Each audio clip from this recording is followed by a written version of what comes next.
Machine learning algorithms like support vector machines and naive Bayes are mathematical engines. They operate strictly on numerical matrices, and they cannot process raw human language natively. Take a standard text sample from the scikit-learn 20 newsgroups dataset, an email subject line asking about converting images to an HT LaserJet printer. Passing that unstructured string directly into a linear model results in a fatal pipeline crash. The algorithm has no way to calculate the distance between letters. The solution is feature extraction, or vectorization. This process translates human language into a structured mathematical matrix that an algorithm can actually read. Converting text into numbers is rarely a neutral pre-processing step. Data scientists typically rely on three main competing strategies to build this numerical vocabulary: one-hot encoding, bag of words, and TF-IDF. The geometric design you choose for your feature space directly dictates whether your classification model will survive or collapse in production. Preventing a catastrophic model failure requires understanding the matrix algebra operating beneath these basic library imports. One-hot encoding serves as the baseline text representation strategy. It converts a text corpus into a dictionary of indexed words. Under this mechanism, every possible word in the dataset becomes its own feature column. Sentences are padded to equal lengths and represented by binary indicators, a 1 if the word is present and a 0 if it is absent. As the vocabulary scales to tens of thousands of words, the resulting matrix geometry becomes overwhelmingly sparse. Storing and processing tens of thousands of dimensions per document creates massive computational drag. This extreme sparsity also creates severe distance metric distortion. Linear classifiers struggle to identify meaningful patterns when 99% of the data points they map are zeros. One-hot encoding treats all words as isolated, unweighted islands. It forces machine learning algorithms to navigate an incredibly inefficient geometric space. The count vectorizer tool, commonly known as bag of words, advances this architecture by moving from binary presence to frequency counting. Each word remains a separate dimension, but the matrix value now represents how many times that specific word appears in the document. Bag of words is simple to implement and computationally inexpensive, making it highly effective for small datasets or basic topic modeling. However, this frequency model suffers from severe sensitivity to document length. Longer documents naturally contain higher word counts.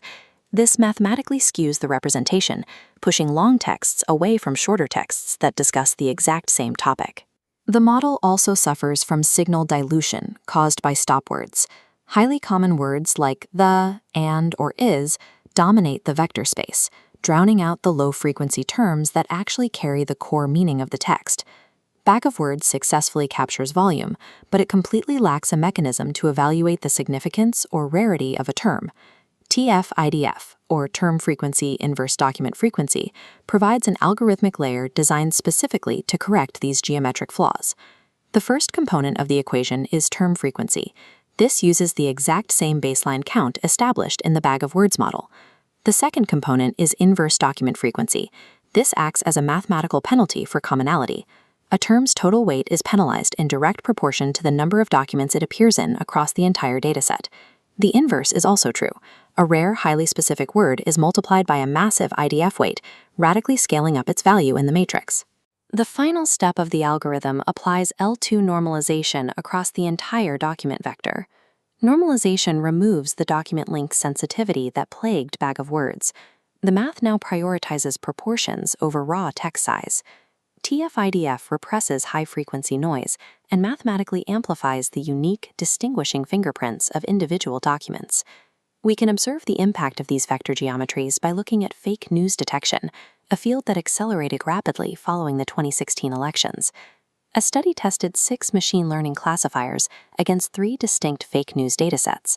This chart shows algorithm performance across datasets by feature extraction method.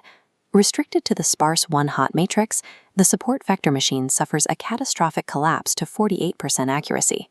Contrast that with TF-IDF, where the exact same model's accuracy skyrockets to 94%.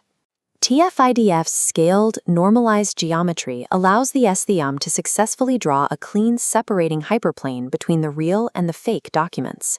The study highlights how ensemble models process data differently. Random forest algorithms remained highly robust, maintaining 89% accuracy even on sparse one-hot data. Tree-based models make unscaled splits, allowing them to survive sparse data. Distance-based linear models live or die by the geometric weight of their feature space. These architectural differences have direct consequences in a Python development environment. Modern libraries offer deceptive simplicity. Building a scikit-learn pipeline utilizing TF-IDF vectorizer and a multinomial naive Bayes classifier requires only 3 lines of code. Treating these imports as black boxes guarantees failure. Ignoring the underlying matrix transformations leads directly to the 48% accuracy drops seen earlier. Vectorization dictates the bounds of what your model can learn. It is a foundational architectural decision.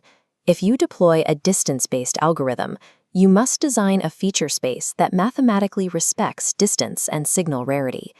True NLP expertise requires the intuition to pair the geometric properties of a vector space with the precise mechanics of an algorithmic classifier.